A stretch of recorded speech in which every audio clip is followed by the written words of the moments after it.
Rose was a foster failure her first time around. We, on the other hand, made it through our first foster dog just fine. But our second, who knows where this story's going? Those of you who came out because I threatened your well-being? Yeah. This is my birthday. So, woo, birthday! So, this is my sad ploy to get a lot of people to come to my birthday party. Oh man, so with our second foster dog, we gave new meaning to the term foster failure. You see, after we had Bill for an hour, he got lost in the woods for 3 weeks. Yeah, it was awful. We didn't really know him too well, so it wasn't too traumatic, but I mean, it was just horrible to be, it was our second time fostering. So we ended up with 2 foster dogs that fateful day, long story, but one was a socialite, and she was your typical dog, like really happy dog. And so Bill was a puppy mill dog. He spent the first 2 years of his life sitting in a chicken wire cage. And he took it harder than a lot of the dogs we get. There was nothing there. He was dead inside. There was no Bill. There was just nothing.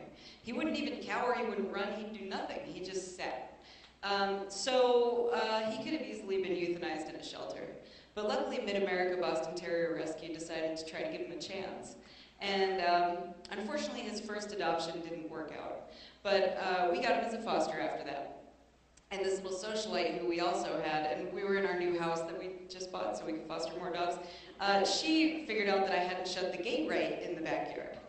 So, you know, it's funny with rescue, we're real careful to make sure people have nice fences, but they're really useless if you don't shut the gate. So my husband and I went out for an hour. Our roommate was home. We thought it was no big deal. It was really nice out.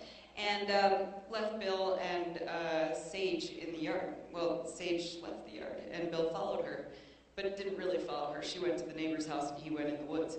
And so he was in the woods for 3 weeks, solid. And one day, some joggers, he was only about a quarter mile from our house. One day, some joggers found him, and he was splayed out eating a carcass. And luckily, they called animal control. And animal control took him to the Humane Society. And once again, his life hung in the balance because nobody knew if he would have any quality of life. So he was down to 13 pounds from 20. And this is the only picture I took. I didn't want to cry, you know, I didn't want to bother him because, you know, I just felt bad. He was in miserable shape. He was down to 13 pounds and he had a gash so deep in his arm that you could see the muscle. It was awful. And so we went to the vet every other day for a month. And they kindly donated some laser treatments that really helped. And he started to heal physically, but emotionally, I mean, he was still a wreck. After 3 months, he would start going from our bedroom up to the couch upstairs. That was our big improvement. And after about 6 months, he jumped out of the car by himself. Ooh, it was a big victory for us. So we noticed that he related really well to other dogs. Do I have some Belmont Dog Park friends here? Woo! Belmont Dog Park friends, thank you so much for helping to rehabilitate Bill. Because that's one of the things that really helped him. He started going to the dog park, and at first he would stand at the gate, and then he slowly started going to visit Rita at the picnic table, and Scott, and everybody. And he started to become a dog. So we invited dogs over to the house to help him become more of a dog.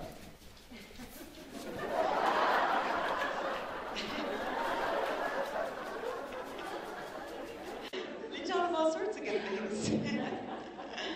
Oh, but our Bill was finally making some progress. And then the first time I ever saw him roll on his back was huge. You know, Bill was finally happy. He just loves the snow. So Bill's doing great now. He's a pain in the butt, honestly. I mean, he's very ornery. Didn't like this again. See, fine clothing. He's mad at me.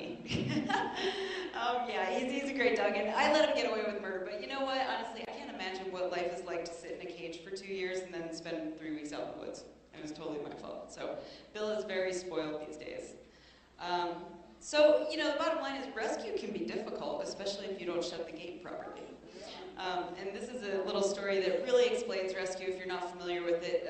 Rescue organizations are a little different than shelters. Usually they're decentralized, they have foster homes. Some have facilities, but this tells you all about rescue. So enjoy this story. My name is Peggy Longenecker, and I am a rescuer. I'm also a member of Boston Terrier Rescue of North Carolina and a contributor to the book Lost Souls Found, Inspirational Stories of Adopted Boston Terriers. Today I want to read the story, What is Rescue? There are as many answers to the question, what is rescue, as there are rescue groups. Some groups are large, others have only 1 or 2 members. Some have shelter space to house the rescued pets, and others have members who open their homes to the rescued dogs. Groups take in a variety of dogs: the young and the healthy, the young and chronically ill, the young and handicapped, the old and healthy, the old with chronic health problems, and the old with terminal conditions. The goal, of course, is to adopt them all out to forever homes. Some older and less healthy dogs are not best served by moving them from home to home, so some rescues have a sanctuary program. In sanctuary, these dogs remain in rescue as they live out the remainder of their lives. Boston Terrier Rescue of North Carolina was privileged to provide sanctuary to Adam, who crossed the Rainbow Bridge on March 12, 2009. Adam could be the poster boy for a very important aspect of rescue, which is not often in the spotlight: dogs who deserve love and dignity to pass on. There in a shelter, alone in a cage, sat Adam. It was November of 2007, just before Thanksgiving. He was weak, very underweight, and there was no light in his eyes. We can only assume that since he was well into his teenage years, he once had a loving home and family. We will never know his past, which is part of the frustration of rescue. It would have been a simple thing to walk by Adam's cage, say a silent prayer for his quick passing, and move on. A rescuer, however, is not programmed to do this. Instead, our volunteer looked at Adam and knew immediately she would take him home to live his final days in warmth, blankets, good food, canine companionship, and love. She was actually at the shelter for another dog, and the workers just happened to mention this pitiful senior. He was named Adam with a nod to Adam and Eve, as in the original. His life expectancy was about 2 weeks, but at least with our volunteer, it would be 2 weeks not in a cage or on a cold shelter floor.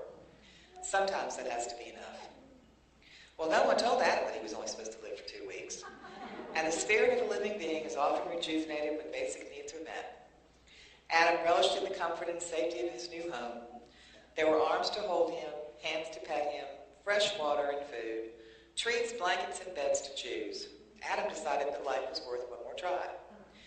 For a year and a half, Adam lived, not existed, but lived his life. He chose which furry friends to play with, which bed to sleep in, and steadfastly refused to enter his crate unless it was clean and smelled of Lysol. His caretaker, his mom, happily complied. In March, it was not Adam's spirit that failed him. It was the physical body in which the spirit resided that had given this world all it had. By this time, Adam had difficulty standing, staying erect, and walking. He accepted each new day as a gift, but was also confused as to why he could not stand and enjoy his water. It was the same love and care that caused our volunteer to take Adam home from the shelter that gave her the strength to guide Adam over the bridge. Today, Adam lies beneath a rose bush in his grandma's garden. This seems a much better end than alone in a cage. Yes, our volunteer could have walked by Adam's cage that November day, but instead she answered the question, what is rescue?